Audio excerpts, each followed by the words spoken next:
this next section is a little different, and I'm really excited about it because I think for me personally, I don't know about for everybody else here, but for me personally, the creative process is not natural to me. I'm more, as you can probably tell, more of a logical, strategic business owner, entrepreneur. The creative side isn't my natural space.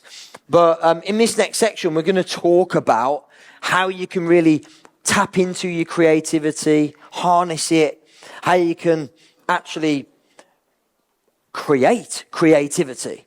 If you're like me and sometimes struggling when it comes to creating copy, imagery, ideas for how you're going to market or make new sales in your business.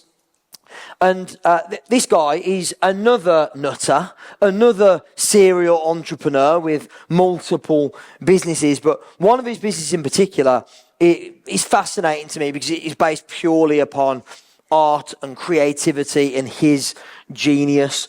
And one thing I will say about this man is he's incredibly generous and a lovely human being. In fact, as I shared with you, I think yesterday, the days seem to just all mould into one. Every year we feed a bunch of families in and around Birmingham in need at Christmas.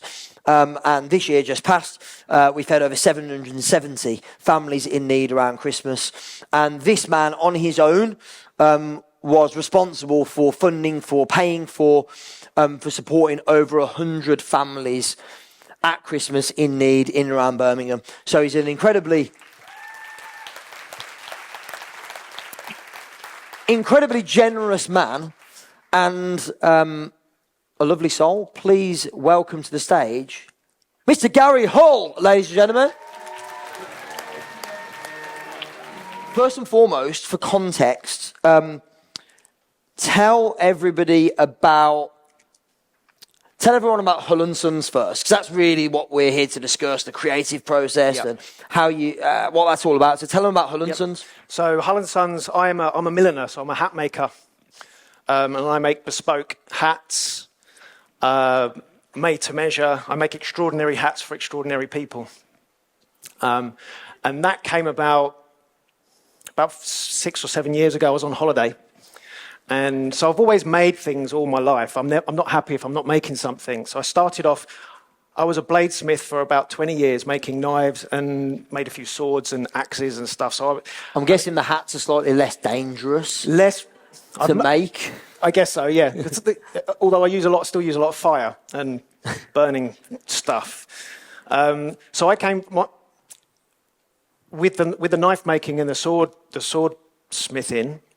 It's very precision, and it was something that I loved doing. But it's like pleasurable torture, in the sense that you can get 7 days into making a blade, and then on the 8th day, just destroy it in a second by holding it on a grinder at the wrong angle, and you just chuck it away. It was always very satisfying. It's like being an entrepreneur, isn't it? Like you work and work, and then it all just falls apart, right? Yeah, exactly. Yeah. So, but that also made it so satisfying when it's been stress. You've gone through the stress. Yes.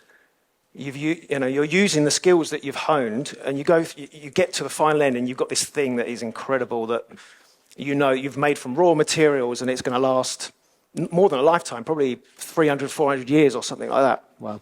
Maybe longer.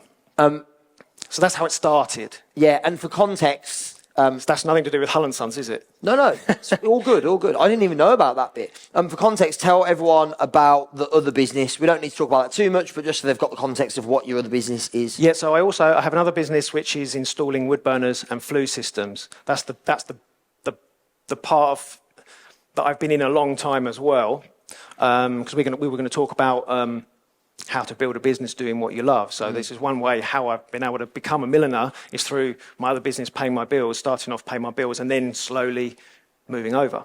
Yeah, very good. So what I really wanted to get for you all today is to learn from someone who's a mad creative and has built a business based upon being creative and doing what he loves. So first of all, let's define creativity. What does creativity mean to you? Well,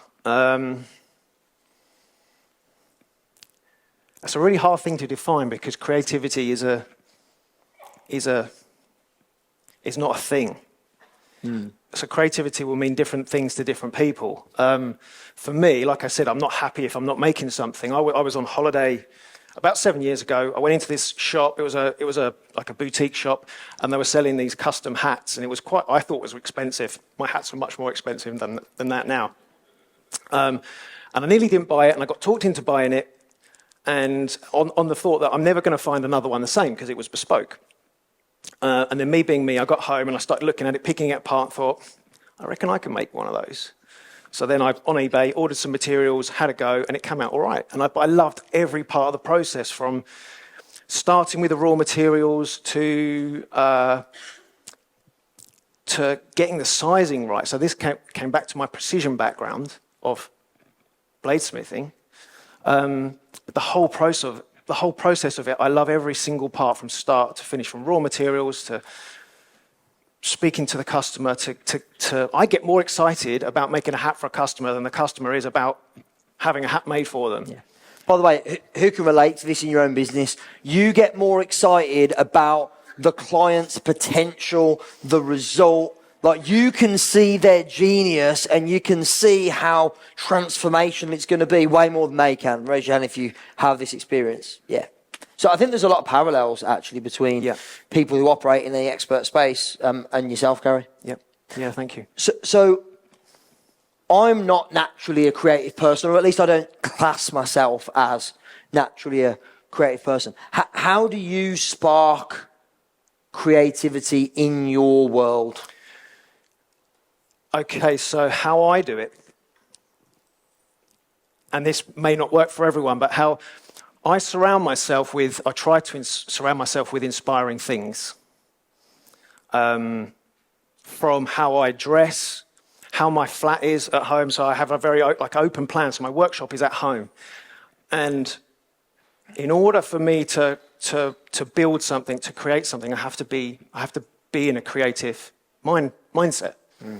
And the only way so if my flat is a mess, I've got things looming over, I'm not in a creative mindset. So I have to, if I'm going to be creative, I have to make space to be creative. Yes. So I will make sure that the flat is tidy, the dishwasher's unloaded and everything's put away, or if it's loaded up. My workbench is clear and tidy. Because, I mean, every person in this room, we're all really busy. We're all either starting a business, got more than one business. It's really easy to say that I'm too busy to... We all rush around trying to just fighting fires and finishing the jobs that need doing. Yes. So it's really important that you've got to make space for it. And one thing that I've realized recently, as soon as I knew that we were going to do this, I started thinking about what I'm going to talk about. And what I've realized is that most of the significant things that have happened in my life have been things that have come to me. And they're not things that I've gone towards. And I've asked myself, why have those things come to me? And the reason how they've come to me is that I've been available for those things. And how am I available? Is because I've created space. Yeah. Not just in my physical surroundings, which helps, but in my mind too. Yeah, I think I place such high value on physical environment. I think it's very, very difficult to be creative, to be successful, to be in good energy if you're not surrounded by an environment that supports that. And, you've talked about making sure, the workshop is clear and tidy, really and the rest of the area around you. What else is important for you in terms of environment? So what I was going to say is one thing that's really important to me is when I first started out in hat making, I was obsessed with perfection to the point where I wanted everything that I did to be so perfect that I wouldn't even start. I'm sure nobody in this room can relate to that at any level. Yeah, so I became very obsessive over this particular hat maker that I aspired to be like. I liked what he made, and I literally had sleepless nights, laying awake at night, trying to work out how he got a certain finish. How did he get that look? How did he do it? I even contacted him. He ignored me, blocked me, because he doesn't like other hat makers following him. And then I looked at what I was doing, and I realised what I make is actually pretty fucking good. And as soon as I stopped worrying about what he was doing, I thought, okay, I'm not going to worry about what he's doing. I'm not going to worry about what anyone else is doing. I then immediately became much more creative. Yeah. And ideas start coming in. I went into, flow. Raise your hand if you've ever fallen foul of, especially on social media. By the way, most of the time, what you see on social, it's not real. It's not real. But what we do is we see somebody on social, we see what they put out or the impression they give, and we think that's real. And then when our life or our business or our product doesn't live up to it, then we think that we're less than. And I think as soon as if you can switch that off, if you can switch off that part of you that feels the need to meet that expectation, to compete with that person, to raise the game to that level, you can unlock, you can tap into your genius, your creativity. At least to get started, you've got to know that that's good enough. It's good enough. I've heard you say that before. It's good enough. Let it go. Yep. Make another one. That's good enough. Then get better. Yep. The thing on perfection as well, on trying to prepare for this, it's actually really hard because I don't really know what you're going to ask me. So I had some notes. And I don't know either. It's fine. I didn't want to get up here and it just to be awful. So I started to prepare, made some notes, and I was stressing about it. And then I thought, I'm not a public speaker. No one in the audience wants this to be shit. I'm not a public speaker. If I don't do the best interview that's ever been done, it's not a problem. And I let myself off. And as soon as I let myself off from the pressure of doing the best interview ever, I started looking forward to it. And I made some notes on one of your coasters. And I thought, I'd really love to not have had any notes. I don't think that's what they're for, but okay, it's fine. It works. But I thought no one out there cares if I pulled this out and just going to have a quick look at my notes. No. It doesn't have to be perfect. Yeah. And by the way, I bet you if we looked back at the first hat you ever made, 6 years ago, and compared it to your work now, it'd be night and day. Complete night and day, yeah. In the same way that if you ever want a laugh, trawl back through my social media and watch some of my earliest video footage. It is cringeworthy. But back then, I knew I wasn't brilliant, but I had to get started because, as I say, something I learned from an amazing marketing genius called Dan Kennedy many years ago. Good is good enough. Yeah. And the problem is, if you don't accept that good is good enough, you'll never get to great or exceptional, because you have to do good before you can do great, and you have to do great before you can do exceptional. And I guess that's been your experience. Oh, definitely, 100%. Another thing, if I look at my notes, that I was going to talk about was, in this environment, we talk a lot about structure. We hear a lot about structure, and I have structure in my business. But I also think that sometimes, I was thinking about this, does structure stop you being creative? I think a very strict structure could stop you from being creative, but I think you need to talking about space, you need space to be creative. If you put space in that structure, that then leaves room to be creative within your structure. Yeah, and this is what I talk about a lot, about the importance of structure, but also giving space to create flexibility, change, to adapt to the environment as and when's necessary. Let's go back to the environment, because you spoke a little bit about the physical space. Something you told me previously was when you're in the creative, like you're actually making, like what's important in those moments. The way I'm trying to perceive this is, if I'm writing copy, recording a video, trying to tap into the creative process in my business, or you are in yours, what can we learn from Garey as he creates? Yeah, so what do you do while you're creating, other than making sure the environment's conducive to that. What else? Yeah, so that's really important. It's really important to me. When I'm in my other world and I'm doing some work on someone's chimney and I'm covered in soot and I've got my old jeans on, and that's one me. But when I'm the hat maker, I might be sat at home making a hat, fulfilling an order, but it will be I'll be sat at home. I'll have my boots on, jacket, hat. I like jewellery. I am a bit of a pirate.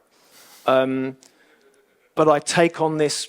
I was going to say persona. It's actually me. It's the real me, and that's why I love doing what I do so much, because I feel so much more me when I'm fulfilling what is most important to me. I hold creativity as one of my values, and I think if there's anyone out there that thinks that or wishes they were more creative, I think anyone can be creative, but you've got to prioritize it. And the reason why I'm creative, or I have a lot of creative moments, is because creativity is so high on my values list that I make time for it. I think we all make time to do what we want to do. We all make time for things that are important to us.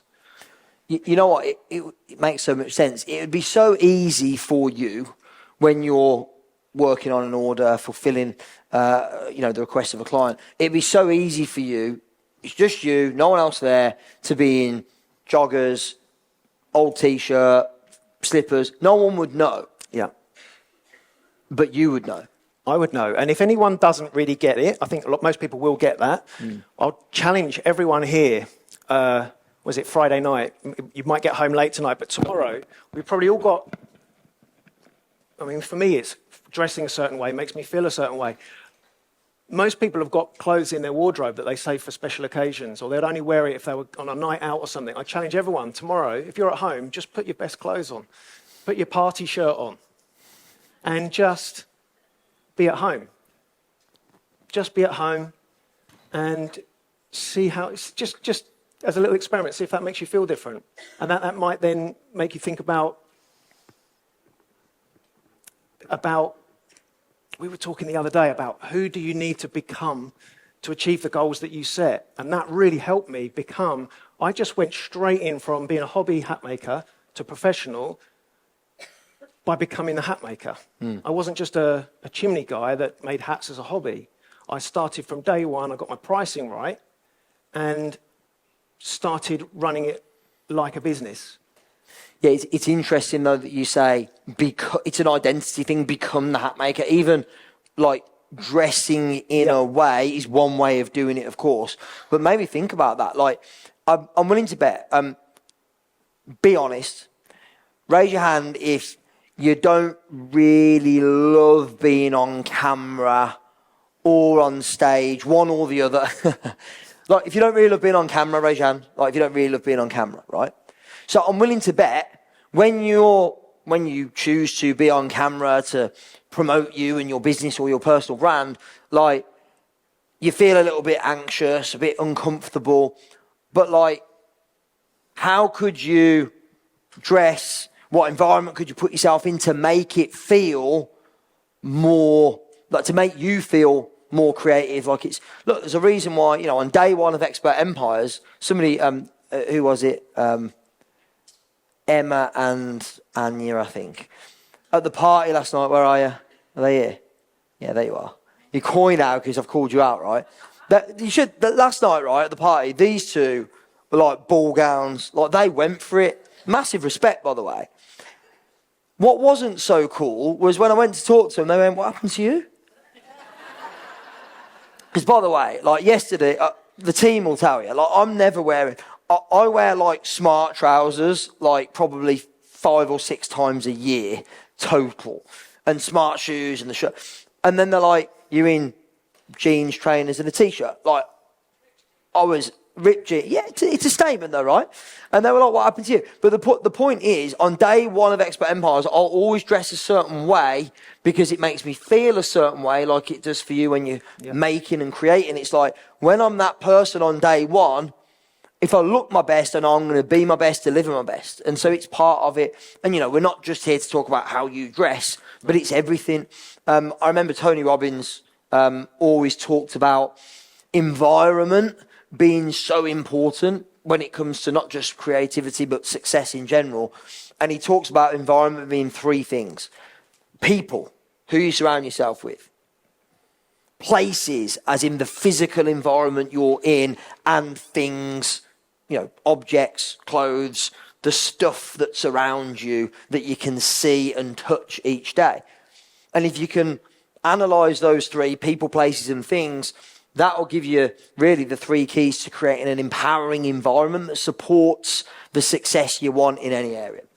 So why do you think then that I as well, sometimes hit a block in the creative process? Maybe you're making a video and your mind goes blank, or you're trying to write copy or something for a promotion and it just doesn't seem to be flowing. Why do you think people hit that block? I think because there's just no space. Right. They've either haven't created the space in the first place, or they've run out of space, or something's in the way. And it's actually okay to get the block. If you think it's not okay to get the block, the more frustrated you become, the more you're blocked. So sometimes it's just good to walk away. Okay, it's not working tonight. I'm going to pick this up tomorrow. Yeah, I think there's a lot of this is about letting go, isn't it? Letting go of perfectionism, letting go of the need or the desire, the comparison to others. That's it. Letting go of the need for it to happen immediately as well. Yeah. I think there's a lot in that. So how do you think other people, the people in this room, can bring a certain creativity into their work, into their business, maybe into their lives in general, in other areas? How can people bring creativity more into their business, into their lives? That's a tricky question. That's a hard question. I think it'll be different for everyone. It depends how structured you are. It depends what you do. But if you just think about what I said about creating space, most people can relate to this. How many people in the room have gone on holiday?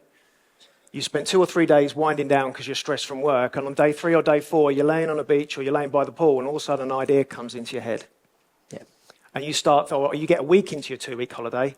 I can't remember the last time I had a 2-week holiday. You get a week into your 2-week holiday, and all of a sudden you start thinking, when I get back, I'm going to do this, I'm going to put that in play. You start getting these ideas. And the reason why that happens is because there's space.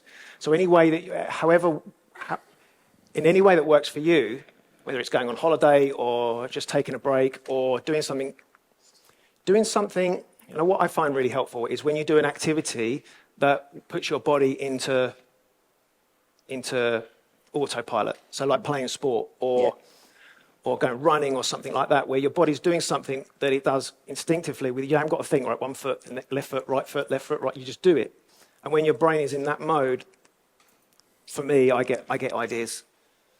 Yeah, it's a great example. I think, I've certainly experienced that.